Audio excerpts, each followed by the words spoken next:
Molweni nonke wamkelekile to the Heavy Chef show. Heavy Chef is a platform for people that do. Abantu bayenza into enkulu, and it comes from the saying, never trust a skinny chef.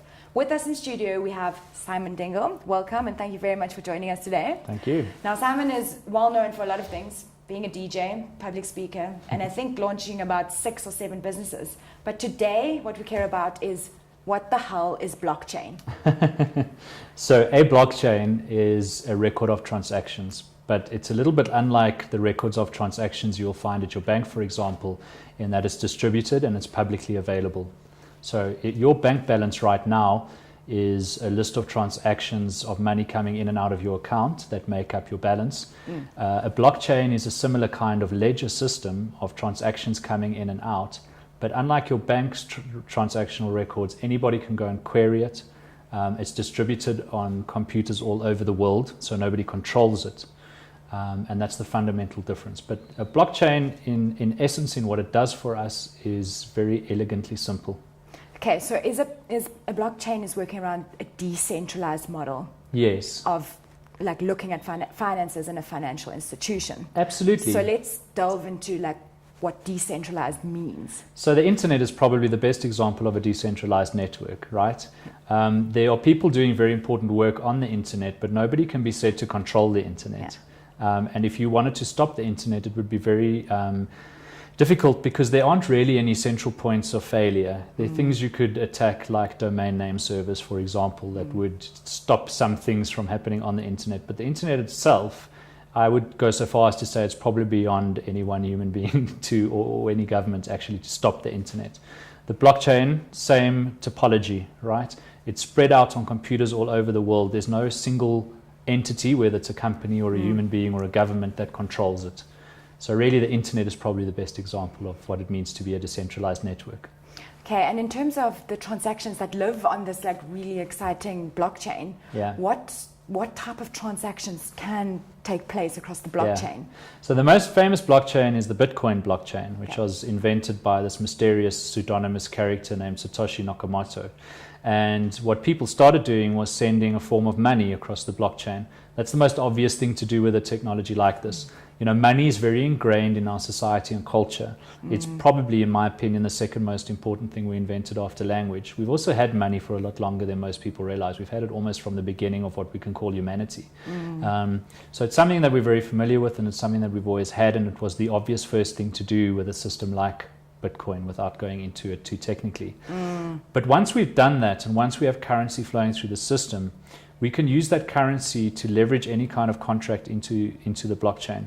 So to give you a very rudimentary analogy, if I took a 10 Rand note or a $10 note, and I wrote on that note that I owe you 1,000 Rand or dollar, and I gave it to you, that would still be a 10 Rand or $10 note, but its value will have changed to you as an individual, but only to you, because it says that I owe you that money. If you dropped it in the street and somebody else picked it up, I wouldn't owe them that money. They would have a 10 Rand note. They could go and buy 10 Rand or $10 worth of value with it. Of course, 10 Rand doesn't equal $10. We wish. You get my drift. So philosophically, again, we've many layers of abstraction here, but using that same kind of idea, we can encode any other form of contract onto the blockchain using a technology like Bitcoin. That's also why this very popular theme of saying that the blockchain and Bitcoin are two different things at the moment is a fundamental misunderstanding of how it works. You can't have one without the other. You can have alternative blockchains, and we have many. You know, there are 200 and counting altcoins. So we have Ethereum and Dash and you name it, competing with Bitcoin. But each of them fundamentally need that unit of transfer, their own form of currency on the network, and the network doesn't work without it. But that's a very long way of saying any contract. It could be an antenuptial contract between two people getting married. It could be an insurance contract. It could be a sales deed.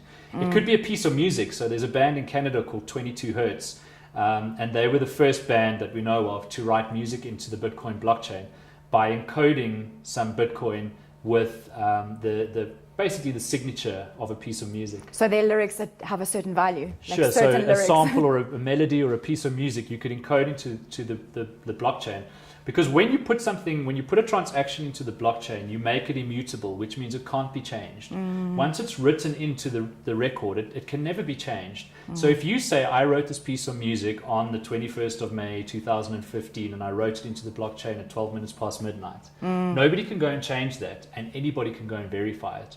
So it changes the way we think of trust and contracts. Because right now, if you've got a signed contract, it's usually a physical piece of paper with a date on it, but you could have made it yesterday. It's easy to forge, right? And that's why we have courts, etc. With the blockchain, anybody can go and see whether or not this happened when I said it did. And how do people go about substantiating these actual transactions? Like, how does the system work? So, that's where we get into discussions around the applications on the periphery of the networks. And that's really where we're in the early days of blockchain technology.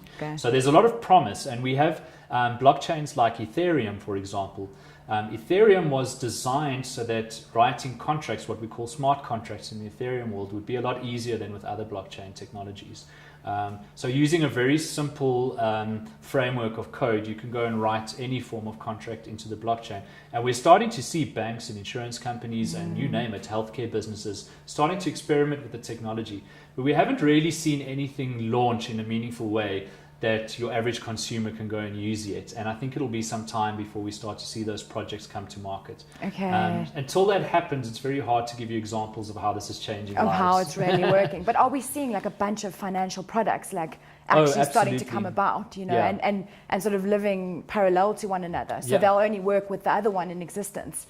Yeah. So there's a flurry of activity. I mean, you name it. You can just about name a big bank today. They have a blockchain discipline. They have a team looking at how this technology could change their business. Name an insurance company, same story. In the financial world, big time. If we move out of the financial world, there are things happening to any company that sells and buys things, because there's potential for blockchain to disrupt just about any business you can think of, because business is based on trust. Even if it's as simple as buying equity in a business, there are models of how we could do this with the blockchain, like DAOs, which are decentralized autonomous organizations that run themselves, and where I could go and buy share in a company, equity in a company, without having to go to an exchange like the NASDAQ or the JSE. So lots of exciting possibilities. I think anybody who's heard of blockchain is thinking about, or understands how it works, is thinking about how to revolutionize their business. But I think at the moment it's fair to say that there are more questions than answers. We have a lot of good answers, but we just haven't seen them made manifest in the market yet. Yeah, and how long do you think that's going to take until these things really are not mainstream, but until people in a developing country like South Africa truly start talking about them? It's hard to say. I don't like playing the futurist role, because you can say anything and there's no way to prove that you're wrong, because it's in the future. Right? It's an easy game to play. But I do always think of a quote that's attributed to Bill Gates. I'm not sure if he really said it or not.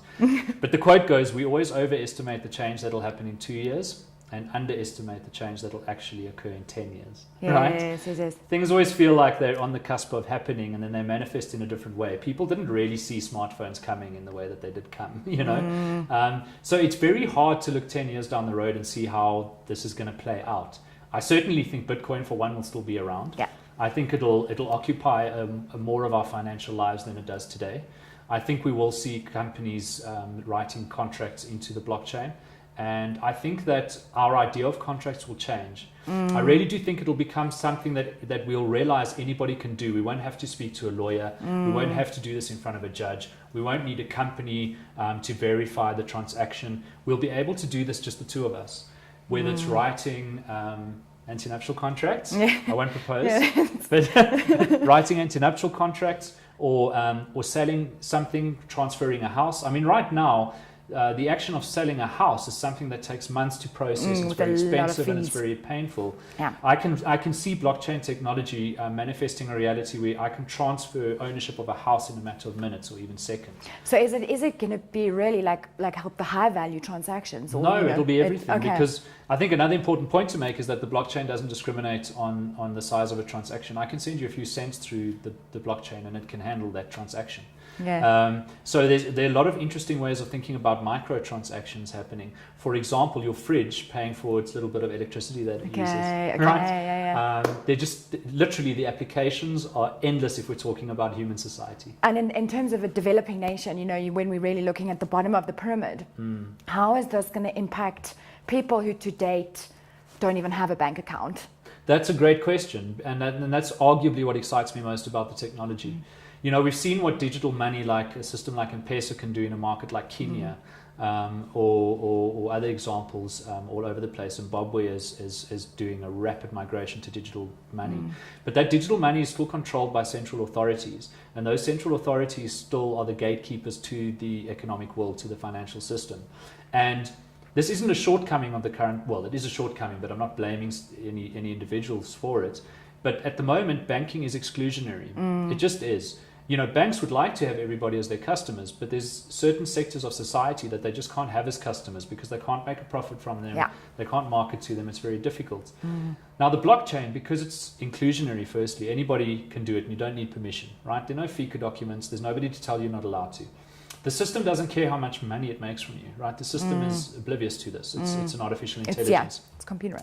So there's a low barrier to entry. There's no discrimination in terms of how much money you're storing, how much money you're sending, how much money you're earning. So when I think about the the potential that blockchain technologies like Bitcoin have to revolutionize markets in Africa, I get very excited.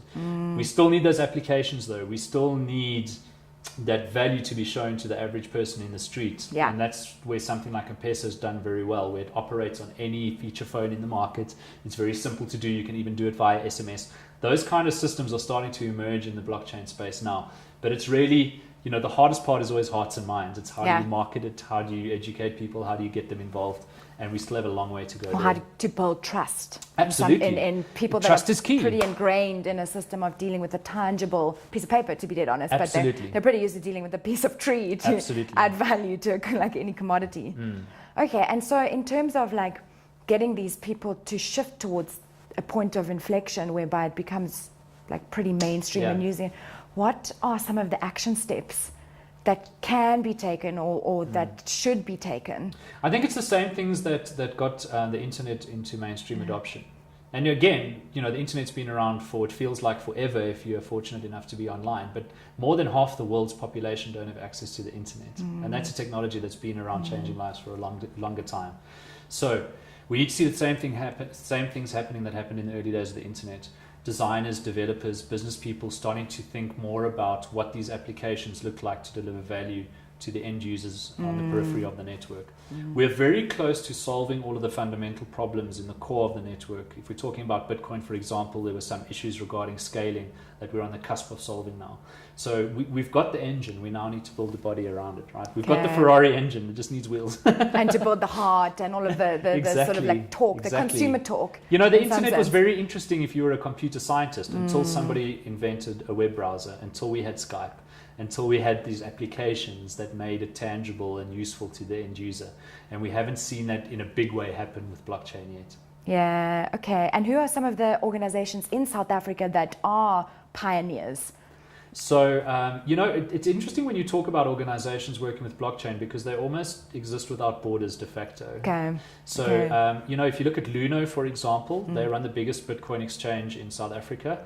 They used to be called BitX. They're headquartered in Singapore, but their engineering team is in South Africa, and they have their roots are in South Africa.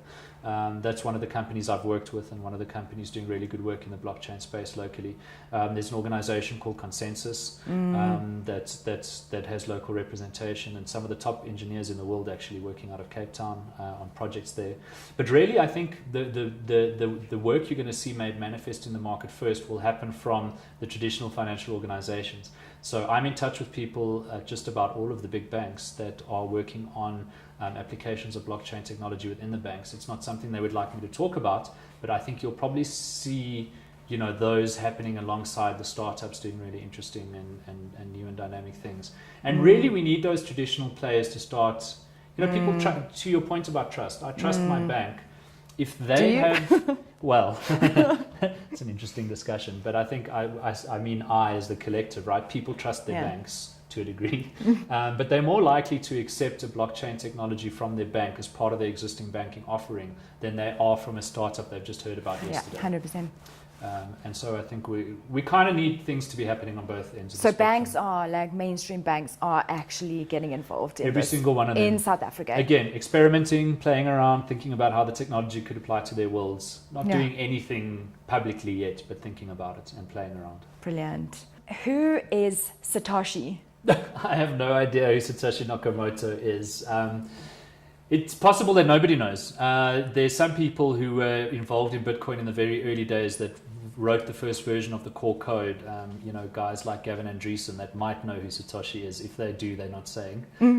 But nobody knows, and it almost doesn't matter. I mean, Satoshi's contribution was massive because Satoshi produced the white paper that made it possible for Bitcoin to be turned into a reality. But the people who turned it into a reality are a community. And it's really a beautiful story about us as a society deciding to do something and pulling together in groups and making it happen.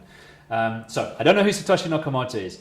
An Australian douchebag last year claimed to be Satoshi Nakamoto. It wasn't him. And I suspect that's not the last time we'll see somebody claim to be Satoshi. Interesting point though, there's an easy way for you to prove you're Satoshi. Satoshi mined the first Bitcoin. Okay. So there's Bitcoin that's locked in what we call the Genesis block, the first block of Bitcoin. And somebody has the private key to unlock that Bitcoin that's held up in the Genesis block. Okay. So if you say you're Satoshi, show me the key. If you can't show me the key, you're not Satoshi. It's that simple. That is brilliant. Like really brilliant. Thank you very much for being with us today on the show, Simon, and for imparting all of your knowledge about blockchain.